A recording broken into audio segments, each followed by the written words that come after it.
what people don't know about me. I light a cigarette. I smoke.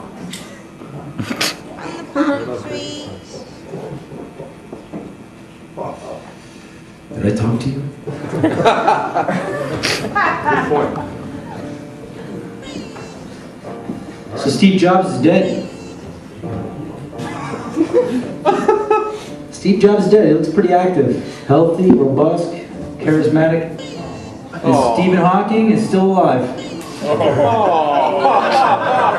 I guess it pays to keep your mouth shut and do what you're told.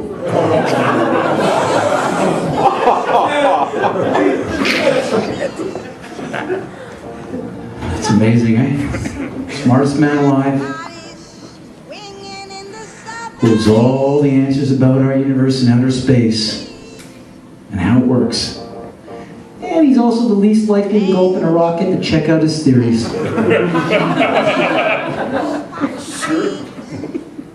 When you hear Stephen Hawking talk, I mean, it's a robot voice.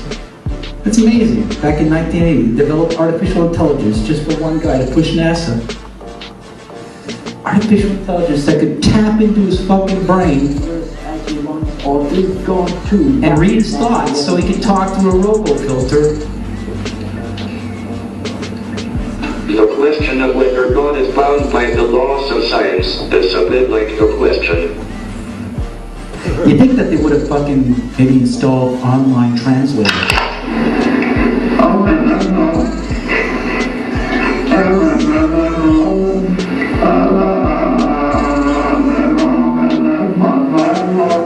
Because if they said that was the smartest man in the universe, I don't know if they'd be.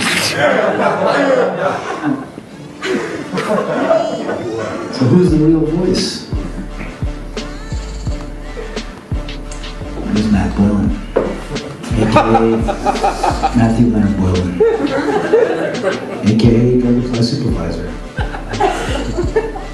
Agent M2 ZX10, Graphics Operational Manager for NASA.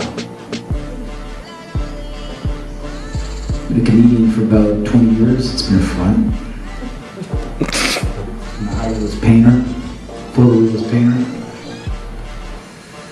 Worked for NASA on and off doing freelance graphics for about 20 years now.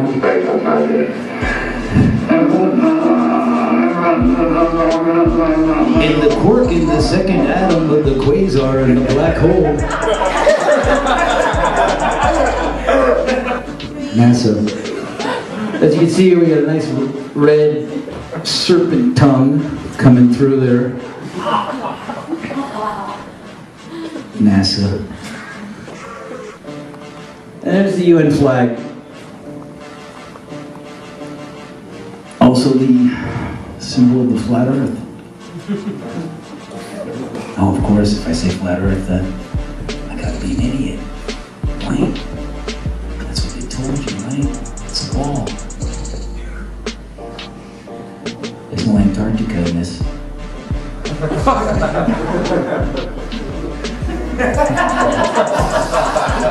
It's a bird's eye with the North Pole. Right in your fucking face. You know, there's gonna be some comedians making jokes tonight, but I want to talk about the joke that's on you. There's 5 UN Security Council members. You know how you become a UN Security Council member? You get the bomb. And they're all seated across from each other on the UN Security Council, deciding for every other fucking nation in the UN what to do. Like reservoir dogs pointing fucking guns at each other's head, securing the world. UN Security Council. What are they securing?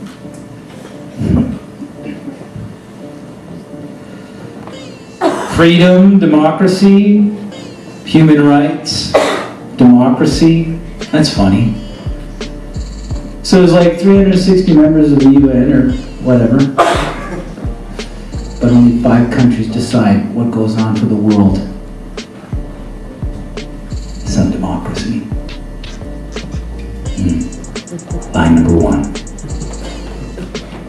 That's what it takes to be a member. Have a bomb, nuke the planet, go up and take a look at what it really looks like. Outer space. There it is. There's your world.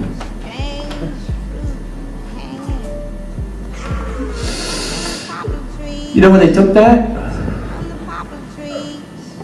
1969. First lunar mission to the moon. You know, the first lunar mission to the moon wasn't so much about going to the moon. It was about having an event so you can go high enough to take a picture after 500 years to prove it was a ball.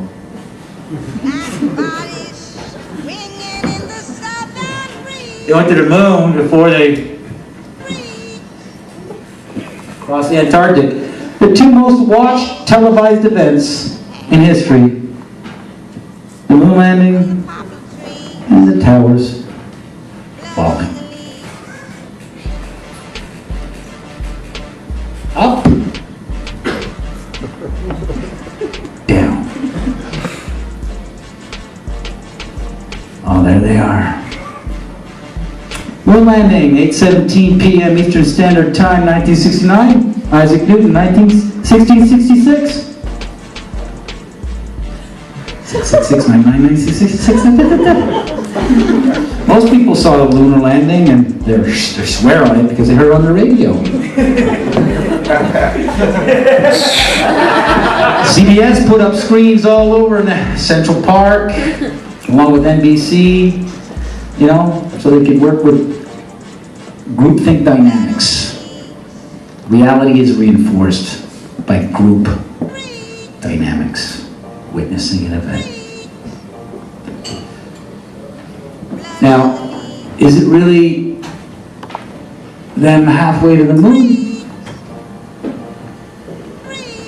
Or they just turned out the lights in the cabin and pressed the camera up against a round window?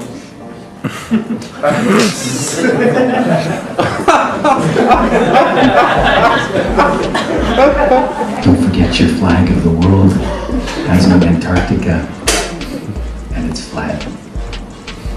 Of course, to entertain that notion, you have to be an idiot. Right? Like they told you.